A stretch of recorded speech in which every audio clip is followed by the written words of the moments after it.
ṣáájú ká tó máa bọ́ sínú ẹ̀kúnrẹ́rẹ́ ìròyìn ẹja mú kéde pàtàkì yìí wá sí etí ìgbọ́ gbogbo ìtẹ̀jọ́ olólùfẹ́ ilẹ̀ káàárọ̀ òjíire.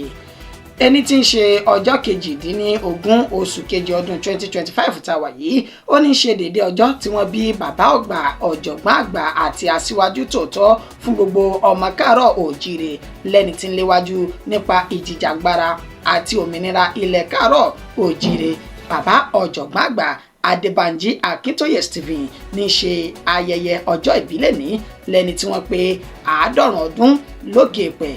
Àwọn àgbààgbà ní ilẹ̀ káàárọ̀ òjíire ní pàtàkì jùlọ gbogbo àwọn ajìjàǹgbara ní ilẹ̀ káàárọ̀ òjíire tó ń pè fún ìdásílẹ̀ ilẹ̀ Oòduà ó ní wọ́n ti kí bàbá tó sì ti fi ohun àdúrà náà ti fi ránṣẹ́ sí bàbá ọ̀jọ̀gbọ́n àgbà Banji Akintoye wípé bàbá ṣe ọdún eléyìí bàbá yóò tún ṣe ẹ̀mí bàbá ṣe ọdún eléyìí nínú àlàáfíà bàbá yóò tún ṣe ẹ̀mí nínú àìkú tí ń ṣe baálé ọ̀rọ̀. Wọ́n sì ṣe ní àdúrà wípé gbogbo ire tí à ń lé ní ilẹ̀ káàárọ̀ òjíire èyí tí bàbá ọ̀jọ̀gbọ́n àgbà Banji Akintoye ti ń ṣáájú fún wa yìí Elédùmarè yóò ti fà á lé wa lọ́wọ́ kó tó di ọdún tí ń bọ̀ tí bàbá ó tún ṣe àmọ́dún láṣẹ lọ́wọ́ Elédùmarè.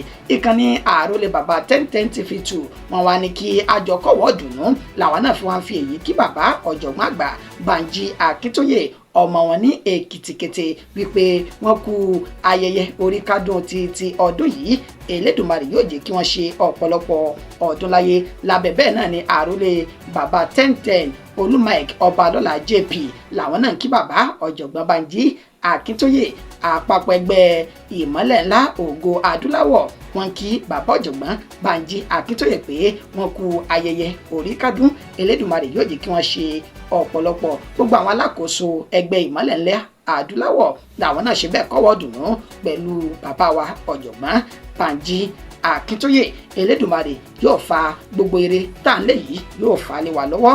Wọ́n ṣe bẹ́ẹ̀ ṣe àdúrà lọ́pọ̀ yanturu fún bàbá wípé àmọ́dún yóò ṣojú wọn láṣẹ lọ́wọ́ Elédùmarè torí pé ọdọọdún báyìí òní sápónrúwé ọdọọdún lèrú wá ń wà ọdọọdún náà làásìn rọmọ ibì lórí àtẹ ọdún àmọ̀fọ́dún yìí dùn ní bẹ́ẹ̀ ni láṣẹ lọ́wọ́ Elédùmarè akí bàbá o ọ̀jọ̀gbọ́n Banji Akintoye kú ayẹyẹ oríkádùn wọn tọdún yìí. Happy birthday, sir. Long life and prosperity. Hip hip. Uye to you. Happy birthday to you. Happy birthday, Grandpa. Happy birthday to you. Mo dúpẹ́ o, àdúpẹ́ ṣé o, níbo ni àmọ́ tó orí bẹ́ẹ̀ ṣe níwòye àmọ́tó tá a bá ń ṣe àjọyọ̀ ní ìwòye àmọ́tó orílẹ̀-èdè tiwa láti máa ṣe kankan ò ní bí wa lọ́nà Ọlọ́run ló ní gbogbo agbára kò sẹ́ni tó lè stop Ọlọ́run from doing what he wants to do all the time. There is nothing too hard for him. That's our song.